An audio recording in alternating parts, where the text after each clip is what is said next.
Thanks for tuning in to more NASCAR talk on the Prime Sports Network here on YouTube as we head to playoff race number 2 on Saturday night at Richmond International Raceway. We'll do a quick recap of what happened last week at Darlington. And then next week it's Bristol. So hopefully we'll get the kind of finish to the first race in the 2021 edition of the playoffs for the NASCAR Cup Series the rest of the way. That'd be nice, CJ. Would be nice to be able to have something a little bit less predictable than, well, I guess the whole season's been relatively unpredictable given the number of winners, but it hasn't exactly been great racing on track each and every week. It was good racing, I thought, at Darlington for the most part. A lot of people in the playoffs having trouble going up. So that makes things interesting over the next 2 races, and to have them be Richmond and Bristol. And it'll really be the first time we've been at Bristol this year, despite the fact that we were there once already. Being that it was on dirt, I think this race will be significantly different. And better. Yeah. It's on dirt the first time. Wait, that's a night race too, right? This one? The Bristol one? Yep. Okay. So 3 night races in a row now. Yeah. And then no more after that? Well, you can count Phoenix kind of as a night race. Yeah. Done. I like the way they bundle everything together. You know, the road courses, the night races, the day races. Okay.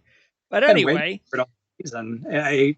We went for how many months without a night race? And now here we are. We got 4 of them back to back. Yep. And look, the Darlington race, it's one of those deals where if Ryan Blaney doesn't bring out the caution, Kyle Larson is going to have one of those races that we talked about last week where he's going to bore everybody to sleep and he's going to win the race. There's just no doubt about it. Yep. And I remember, we all picked Hamlin, and Hamlin was a big payoff for me. So I remember sitting there at that point, and Hamlin was in second place. So I was like, is that necessary this early to be playing this strategy? Are they that convinced that they have nothing for Kyle, that they have to play? Because if the caution doesn't come out, Hamlin's done. I mean, he's going to finish like 10th if he's lucky. And then it worked out. And when the caution came out, I was like, yeah, Ryan. So he won those 2 races back to back, and then he pulled out the caution. And of course, you got to love Ryan Blaney's teammates screwing him again, by the way, in the beginning of the race. He was in really good position early, and then his pit crew just decides to fumble the tire deal. And that's the whole real reason why I do believe that it's going to be hard for Ryan Blaney to win the championship this year, as we've said before. He just doesn't have proper teammates around him, and you need to have a really good team. Larson has a great team. Hamlin has a good team. And the luck paid off for Denny Hamlin, and he stole the win. And good luck. Look, he was overdue for a win, no question about it. I did kind of feel it was funny when Kyle Larson said after the race that he didn't want to wreck Denny Hamlin. It's like, I'm sure Christopher Bell would have preferred that you had that strategy a few weeks ago. But anyway, it was a really exciting end of the race and Chastain as well. I mean, he came really close to passing Larson with about 10 laps to go. And what would it have been if Truex hadn't had the penalty where he had to drop all the way to the back of the longest line, and he was climbing his way through, and he was the fastest car on track the last couple of laps. So if he would have been up there in the mix, probably would have been a 4-way battle for the lead. And I agree. I think the strategy, you had 1 of 2 strategies. You could pit twice, you could pit 3 times, depending upon the number of tires that you had. So the question was where the caution's going to fall. They fell as they did. And then once, as you said, once that happened, it was just a matter of who was going to get the restart. And then after that, it was pretty easy to, I don't know. I don't know if Hamlin would say it was easy to keep Larson behind him. It looked like it was pretty easy to keep him behind him because all he had to do was manage the gap. You knew Larson was going to wear off his tires trying to come up and make a pass. Chastain did the exact same thing on Larson. Did you notice when Chastain, the time that it looked like that I was talking about, Chastain was towards the middle or the bottom actually, and Larson was way up top. And just looking at it by the naked eye, you were like, Well, if Chastain would have flew up and cut him off, I think it would have worked. Now, whether Larson would have tried to quickly fly back around him to the bottom, I don't know, maybe.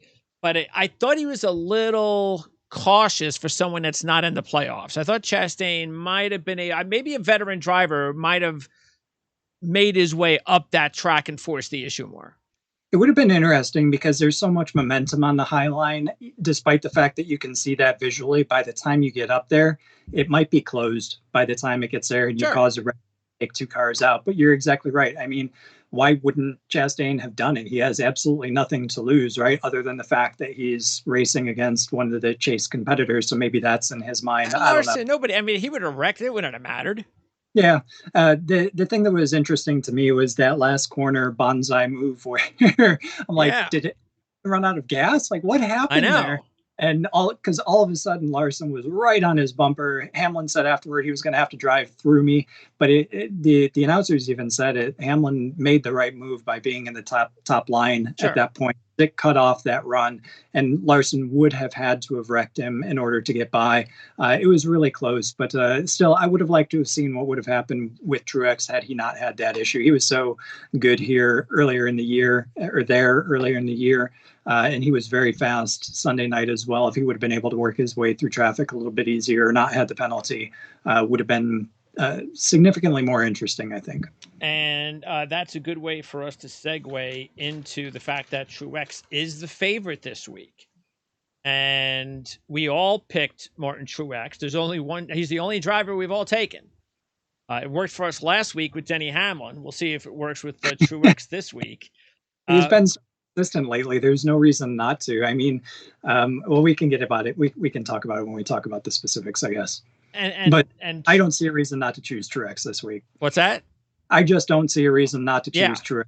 Because like you said, he was going well at Darlington last week. He won Martinsville. He won Phoenix. We know that Richmond, has the flat track surface like Phoenix. We know the short track is like Martinsville. Bristol, we didn't get a chance to see. So all points are heading to Martin Truex Jr. And if you look at him, he started his career with 2 top 5s and no wins in his first 26 races at Richmond. And then over his last 5, he's ripped off 5 straight top 5s, a runner-up and 2 wins. He was 5th this year, led 107 laps. And he was 4th last week, as you mentioned. It was only a second top 5 on a non-road course this year since his Darlington win earlier this year. So maybe it's a good time. Again, this is what we talked about with now we're off the road courses. Who else is going to come into play? And here comes Martin Truex Jr., especially if he's able to win on Saturday night. Yeah, 5 consecutive top 5s, 2 of them being wins, 107 laps led earlier this year. There's only one time that in the past, going all the way back to, twice if you go all the way back to 2016, that he didn't lead laps at Richmond. Every other time he led over 100 laps at each visit at Richmond. So he's extremely good. And as I was saying, his racing up to this point over the past couple of weeks as the playoffs have approached has gotten much better, much more consistent. He's in the top 5. He's able to get out there and lead laps. He's doing all the things that I want to see from Kevin Harvick before I start choosing Kevin Harvick. Truex is putting himself in position to win at this point and coming to a track where he's had so much recent success.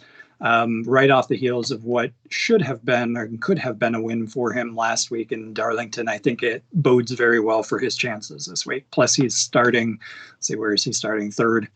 So he's right there in the 2nd row. And let's see, as far as positioning, how about this? No winners from the top 2 rows at Richmond in the last 8 races. I think that's going to change. You got Kyle Larson, Denny Hamlin, Martin Truex Jr., Kurt Busch is the 4th one. I don't know I don't know who outside of that group Kyle Saturday night. Maybe Kyle Busch. Kyle Busch might be the only one, and he's starting 15th. Yeah. If he comes back with a vengeance, which he is often likely to do, he'd probably be about the only other one I'd guess. And strangely, two out of those last eight, two winners started 20. One winner started 24th. The other winner started 32nd. So he's had some really weird situations there at Richmond starting position. And look, Chevy got the win this year when Bowman won. But we all know that was like the one where Bowman kind of stole the race. And then we leading whether or not you're allowed to say somebody stole the race. Yes, I just did with Denny Hamlin before. And that's 10 laps. He stole the race with 10 laps. Larson was the last Chevy before that to win. And he only led 53 laps the year he won in 2017. I bring that up because even though the last three winners, Chevy, Ford, Toyota, when I see that, immediately I'm like, all right, I don't really care about who's driving what. But still, Chevy drivers are at a disadvantage because those are the only two winners in like whatever, the last, I don't even know how many. And it's not like they dominated the races. So if you're looking for, a type of car, Ford and Toyota is probably the way you want to lean towards this week. Yeah, and Eric's been saying that all along. Once we get into the playoffs, most of the tracks, the rules package favor Gibbs and Toyota specifically. The question is whether or not Penske can get out of their own way, if they can stop having the problems that they've had. They've been successful. Joey Logano's probably been the best of the bunch. Blaney's been very good as well. But we all know the team problems that he's been having. Logano's got the team. Keselowski just doesn't seem to really have the speed. He was off a little bit on Saturday. So I think of the Ford bunch, probably looking at Logano, but then certainly you got to look at the Toyotas. It just seems like this rules package, especially the one that we're going to be running here at Saturday at Richmond, seems to favor those drivers right now. I was just reading a text from Eric. He wasn't able to join us. He had a dentist appointment earlier, so he was a little late, but the middle child has hand, foot, mouth. Oh, that's a nasty one. What is that? That is it's like open sores, like on your hands, on the kid's hands and inside the mouth and around the face. Oh, why? Because they're constantly touching those? Yeah, it's like an infection that is on the surface of the skin. And it's, if your kid gets it, you're in for a couple of long nights. Yeah. Okay. Yeah. at a minimum. Good luck, Eric. I was going to say about a week of hell, depending on how bad it is. We'll see how wired he is next week. All right. So there you go. Martin Truex Jr. Is not a Chevy, so he's definitely in good shape too. Denny Hamlin is 5-1, so he's right there, but he just won a race. And that's the reason why I decided to stay away from him this week. Both of you guys went ahead and took Hamlin. I did not. He's been sixth or better in 9 of his last 11 races at Richmond, including a win in 2016. He has 3 wins, 14 top 5s overall at Richmond. So that's about 50% of his career races finish in the top 5 at Richmond for Denny Hamlin. And he's led nearly 2,000 career laps. So we can see why he's where he is. And he was second, leading 207 laps earlier this year. It's, again, just for me, the 2 straight after not winning all year is the reason why I'm just going to stay away from him, considering he's 5-1, and I've already taken Truex at 4-1. Yeah, I can see doing that. I think I've said all season, every single week, I'm going to keep going Hamlin until he wins. And when he does win, just based on how good he's been and how many races were in his hands that he's lost, I feel like he's going to go on a streak. Very well. This week, he led 207 laps here. Earlier the year, this was one of the races that slipped through his hand. Bowman got by him on the last restart, if I'm not mistaken. Those last 10 laps were the only laps that Bowman led. Pretty much the rest of the race was all Hamlin. And there's something like 4 or 5 times, maybe 5 times, if I'm counting correctly, where he's led over 200 laps at Richmond in his career. So he's just been very dominant on this track, very consistent. Three wins, 14 top 5s, as you said, almost 50% of the times that he's raced here out of 29 visits to the track, almost 50% of them have been top 5s. One of the best at this track. And fresh off a win, something to prove. I could see him winning again back-to-back this week. And that's a rare for me all this season. I don't think I've chosen somebody who's won the week prior. I think I've automatically yanked him out. You might as well go with Hamlin, like you said, if he gets hot. It's not a bad idea, because if he wins, well, then you take him again the week after that. And look, it wouldn't surprise us if Denny Hamlin won 6 of his first 9 playoff races and then finished 4th at Phoenix. Exactly. That's the way he goes. And by the way, 4th at Phoenix is like finishing last. It is finishing last, because the top 4 positions are all that matters, because the winner is going to be the champion. Yes. And the rest of them are going to be we know the first 4 drivers in the race will finish 1 through 4. Exactly. And if that happens again, I mean, come on. Somebody please stop that. All right. Kyle Busch is 6-1, and he's also very good. Matter of fact, he's got over 50% top 5s for his career at Richmond. 18 of them out of 31. He's got 6 wins at Richmond. And he has 10 top 10s in his last 11, 3 runner-ups, 2 wins. He swept 2018. He was only 8th this year, though. Didn't do anything either. It was a very disappointing 8th this year. And he's coming off back-to-back 30-plus results, 35th and 34th. And he got fined on Sunday night. We knew the fine was coming after he swore a couple of times. You know, I don't know what's more. Anybody swears nowadays on TV. I mean, please. I mean, they allow people to swear. You know what I get a kick out of when I watch like a movie now, and they'll have somebody swearing, like say something like, I don't know. Not like the real dirty swear words, but just a regular swear, like, and then 2 minutes later, they'll cut that out. They'll cut the swear, the I don't even know what it is. Somebody will say something like, let's even say he uses the F word, and you can see that he cuts it out. And it was really, but I remember him saying that in the movie, and the way he said it was so important to just the way he said it, but you cut it out. And then 2 minutes later, somebody will walk up to a guy, shoot him square in the head, blood will squirt all over the place. That's okay. We can show that, but don't say a curse word. No. So anyway, Kyle Busch.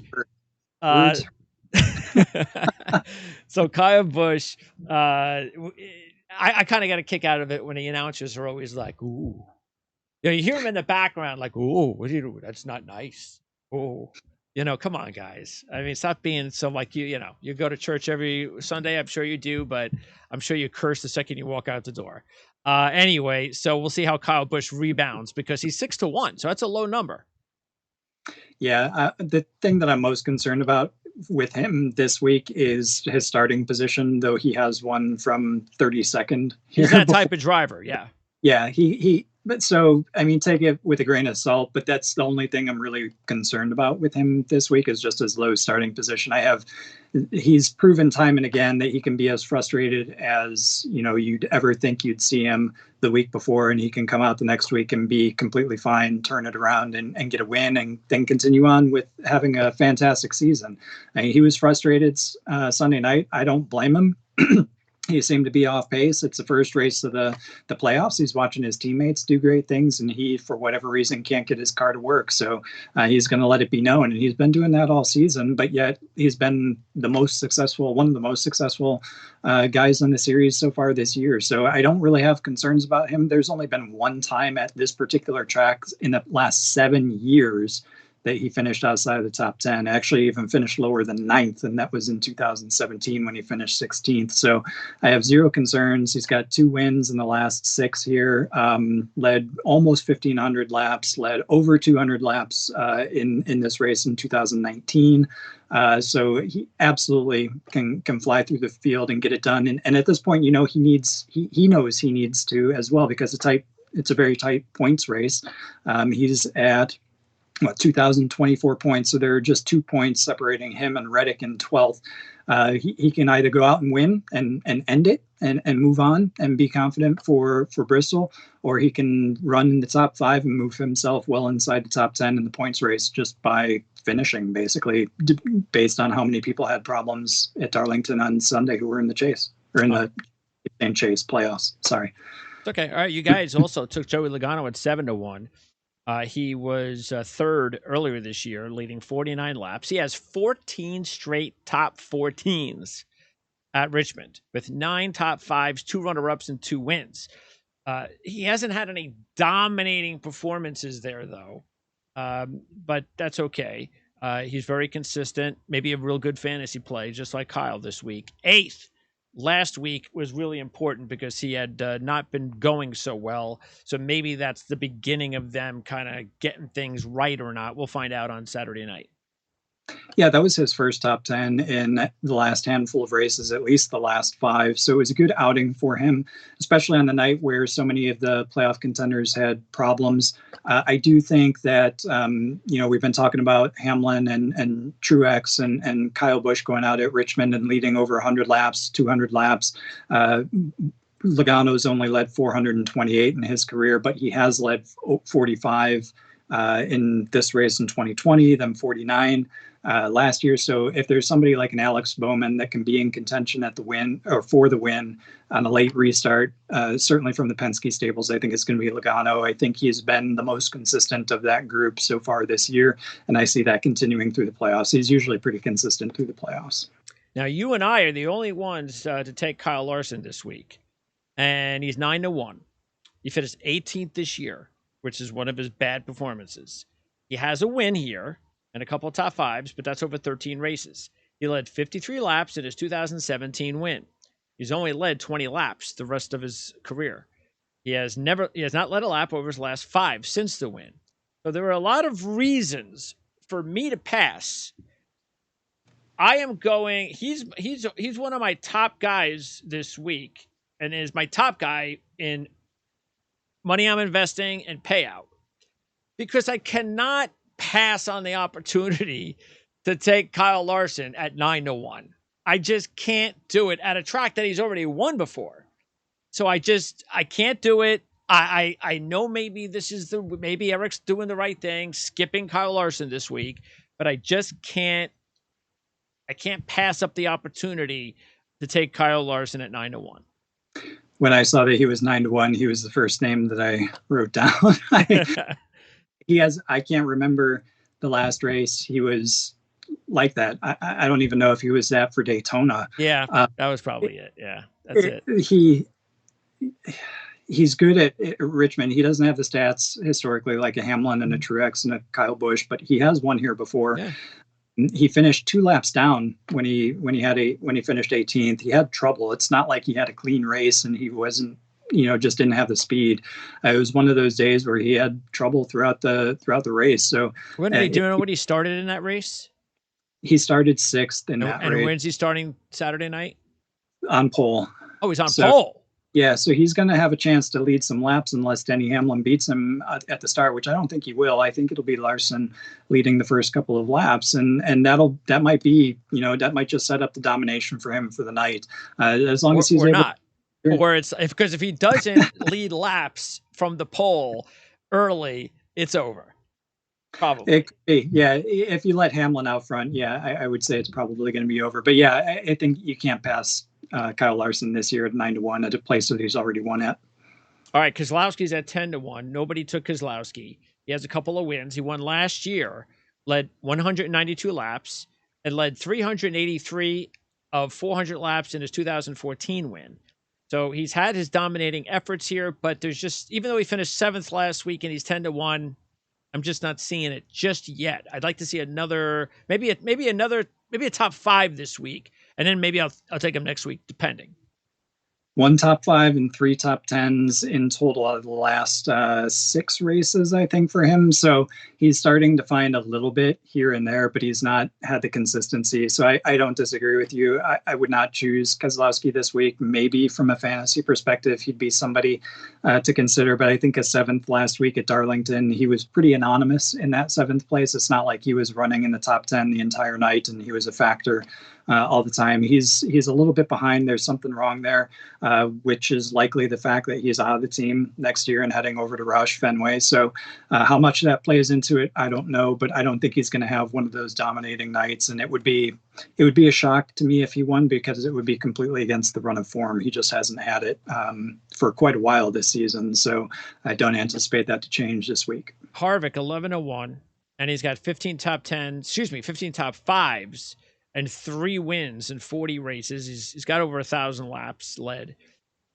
I decided to put a few bucks on him because he finally got a top 5 last week, his first over his last 7. So maybe, just like I said with Keselowski, if he gets a top 5, maybe that is something that he needs, especially the playoffs just began. He's a veteran. I'm willing to maybe kind of restart his season and give him a shot this week. But unless he leads laps or finishes in the top 5 again this week, then it's pass for a while again. Yeah, I kind of took the same approach with Kevin Harvick. He was certainly on my mind after having finally a good run inside the top 5, but he didn't lead laps at Darlington. I feel like he should and needs to. So I almost feel like he's a veteran with a veteran team. Is this stepping it up for the playoffs, and all they've got is top 5? They can't actually still and win. I think we'll find out over the next couple of weeks, but he's very consistent. So from a fantasy perspective, I would expect him certainly to be a top 10, possibly even a top 5. If he gets out there and leads laps, then perhaps he becomes more of a consideration when we move to races further on down. I just haven't seen what I want to see out of him yet. Nobody put anything on Chase Elliott, and there's just too many other contenders this week. Elliott has 3 top 5s in 11 races. He's only led 36 laps in 11 races at Richmond. He was pretty out of it last week, and he was 12th this year. So no reason with so many other contenders to take Chase this week.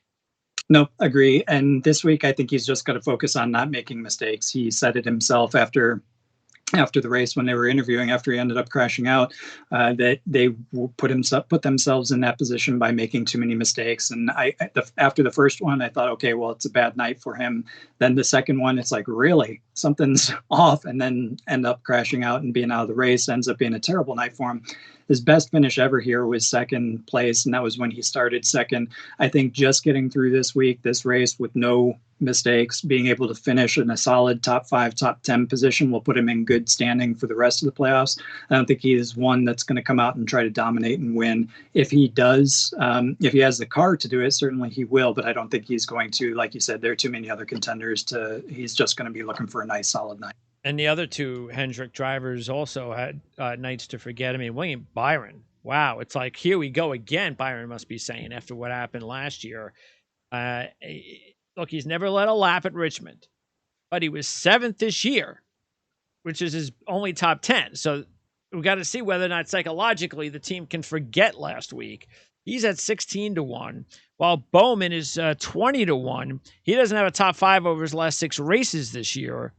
And he hadn't had a top 10 at his first 8 at Richmond, but his last 2, 9th last year, and as we mentioned, stole the win earlier this year when he led those 10 laps. No way Bowman's sweeping. And Byron, I think, would just be happy for a top 10. Yeah, I agree. Both drivers below the cut line in the playoffs. Bowman in 13th, tied with Tyler Reddick for points to be able to move through, but he's got the 13th position, so he drops. I don't see him going back to back. It was just kind of, I don't want to call it a fluke because he was in position to win, but it was an unexpected win, certainly from him, for him to come out again and sweep the races. Like you said, it's very improbable. Poor William Byron, though. I mean, first of all, he gets caught up in Bowman's issue and has damage. The team fixes it. He gets back into the top 10 and then has more trouble. It's like, what the heck can I do? But yeah, the lack of results here at Richmond is primarily why I stayed away from him. Like Elliott, I think you're right. A solid top 10 would be a great night for him. That would get him up in the points where he needs to be. Then he can focus on transferring through at Bristol and just staying alive. And I think that's what he does really, really well in these playoffs. So I think that's what he'll be focusing on. And that's going to be his game plan at Richmond, not going out and dominating, which he hasn't done at the track anyway. So hard to expect him to do it. Now, I did put a little bit of money on Christopher Bell at 15-1. Even though his last 4 races, 20, 32, 13, 36, that's not good. But in his 2 Cup races, he does have 1 top 5. That was his 4th place finish this year. And he has 3 wins in 5 Xfinity Series races at Richmond while leading 457 career laps. That combined with the Cup Series says, I like this track. And therefore, I figured I have to put a few bucks on Bell this week. Yeah, for those reasons, plus the fact that we know that this is a good track for Joe Gibbs Racing and the Toyota. So if there's anybody, put Bell in the best equipment you can on a track that he really likes. And I think you've got an unbeatable combination. So certainly a top 10, top 5 contender for me. I like the choice of Christopher Bell. He's definitely one to watch this week. Comfortable in the points based on everybody else's issues, despite the fact that he didn't have a great race at Darlington. Starting 10th, I think he's in a really good position to have a good night. Ryan Blaney, all they want to do is, I'm sure Ryan's saying, please don't screw me up again. I need to get into the top 15, top 10 if I can. Now, he finished 11th earlier this year, but it was his best finish ever at Richmond. He's never had a top 10 in the Cup Series. He's never had, even though he's had 5 top 10s in 5 Xfinity Series races. But in all the races, 15 total, he's never led a lap at Richmond between the Cup and the Xfinity Series. So top 10, and they're going to be partying.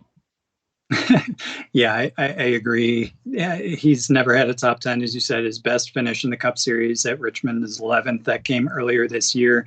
He's got enough points in the playoffs that despite that spin and losing track position and falling down the order, he's still clear cut line. So all he needs to do is have don't screw it up again. Yeah, don't screw it up. Screw me up. Stop with the tires flying all over the pit road, will you? Come on. If he can come away with the top 10, I think they'll count that as an excellent night for them, and they can pretty much start focusing on the next round of the playoffs. And I think that's exactly what they're going to be looking for. Okay, now as far as the long shots, the 2 long shots, I put money on 4 drivers. 2 guys at 30-1, Almirola and Kurt Busch. Almirola, 6th this year. He's got 7 top 10s and 2 top 5s in 18 races. That's got to be as good as any track for Aric Almirola. And Kurt Busch is my top payout driver this week. And why not? As far as I'm concerned, he remains hot. He was 6th last week, and that was with the one issue he had. He hasn't had a top 10 in his last 6 races at this track, though, but he does have a couple of wins. He's led almost 1,000 laps over his career, and we're talking about 30-1. I'm still surprised he's at 30-1.